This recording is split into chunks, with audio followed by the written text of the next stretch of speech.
50대여 외로워지자. 꼭 필요한 은퇴 후 행복 비법. 안녕하세요. 쉼표 찍고 출발의 맹꽁이 부부입니다. 여러분, 오늘은 좀 파격적인 이야기를 해보려고 합니다. 50대여 외로워지자. 어떠신가요? 외로워지자니 무슨 소리야? 인간은 사회적 동물인데 혼자 살 수 없잖아. 아마 많은 분들이 이렇게 생각하실 겁니다. 저도 그 말이 틀렸다고 생각하진 않습니다. 하지만 저는 오늘 외로움에 대한 우리의 인식을 완전히 바꿔보고자 합니다. 우리가 준비해야 할 외로움은 고립이 아니라 자립이기 때문입니다.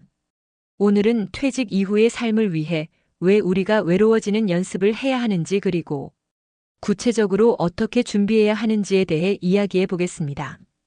바쁘게 살다 보니 나를 잃어버린 우리는 평생을 바쁘게 살아왔습니다.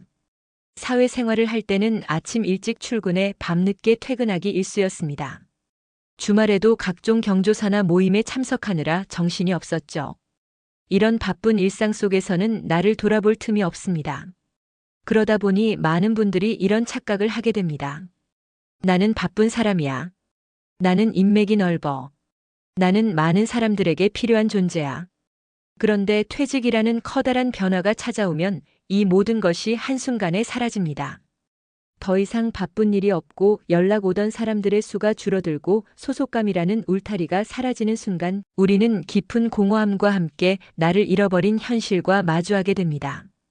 그래서 우리는 퇴직 이후의 삶을 위해 외로워지는 연습을 해야 합니다. 이것은 관계를 끊는 것이 아니라 관계에 대한 우리의 의존도를 줄이고 나 혼자서도 충분히 행복할 수 있는 단단한 내면을 만드는 과정입니다. 외로움에 대한 새로운 정의, 자립과 자유. 외로워지자는 말은 세상과 단절하고 혼자 살아라는 의미가 아닙니다. 우리가 추구해야 할 외로움은 크게 두 가지 의미를 가집니다. 첫째, 자립입니다.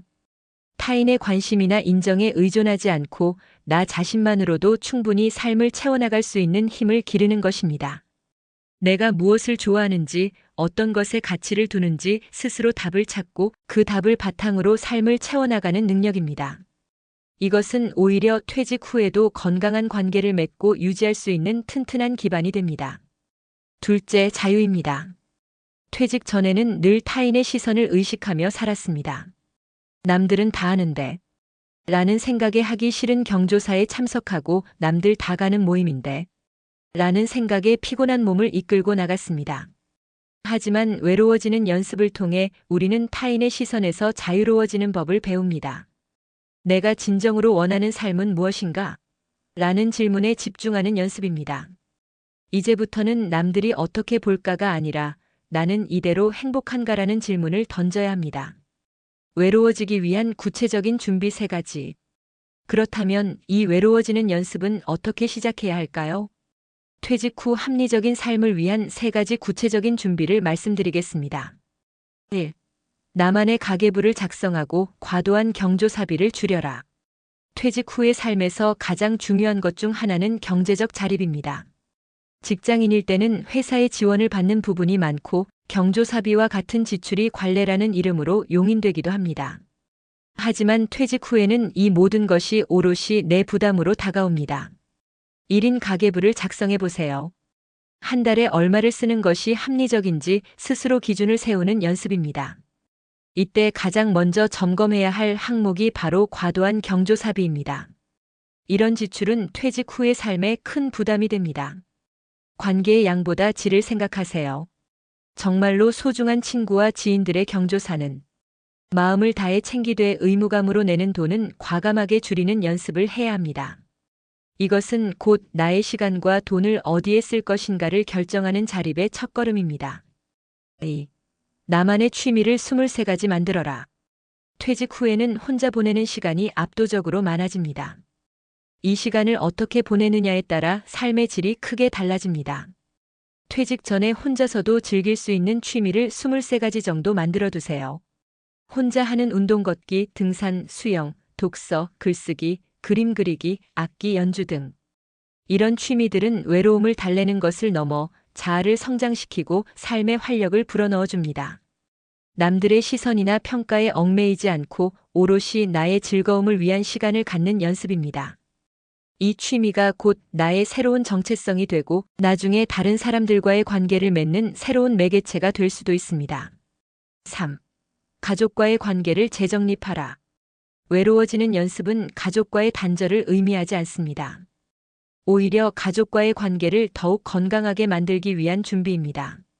퇴직 전 배우자와 자녀들에게 나는 혼자만의 시간이 필요하다고 솔직하게 이야기하고 합의를 얻으세요. 예를 들어 매주 토요일 오전에는 내 방에서 혼자 책을 읽을 거야 라고 명확하게 선언하는 것입니다. 가족 구성원 모두가 서로의 생활을 존중하는 문화를 만들어야 합니다. 나만의 시간을 통해 충분히 재충전하고 다시 가족과 함께할 때는 더욱 충실한 시간을 보낼 수 있게 됩니다. 이것은 퇴직 후에도 서로의 영역을 침범하지 않고 건강하고 균형 잡힌 관계를 유지하기 위한 중요한 기반이 됩니다. 외로움은 나의 가장 좋은 친구. 여러분, 이제 외로움을 부정적인 감정으로만 생각하지 마세요. 오히려 외로움은 나의 가장 좋은 친구이자 가장 좋은 스승이 될 수 있습니다. 외로움을 통해 우리는 진정한 나를 발견하고 타인의 시선에서 벗어나 자유롭게 살아갈 수 있는 용기를 얻게 됩니다. 퇴직 후의 삶은 남과 함께하는 삶에서 나와 함께하는 삶으로 패러다임을 전환하는 시간입니다. 퇴직 전의 바쁜 생활 속에서 조금씩 나라는 존재와 친해지는 시간을 가져보세요. 이것은 외로움을 두려워하는 것이 아니라 새로운 행복을 찾아가는 가장 현명하고 합리적인 준비가 될 것입니다. 50대여 외로워집시다. 그리고 나의 행복을 스스로 채워나가는 즐거움을 느껴봅시다. 이 영상이 도움이 되셨다면 구독, 좋아요, 알림 설정 부탁드립니다. 여러분의 성공을 진심으로 응원합니다. 감사합니다.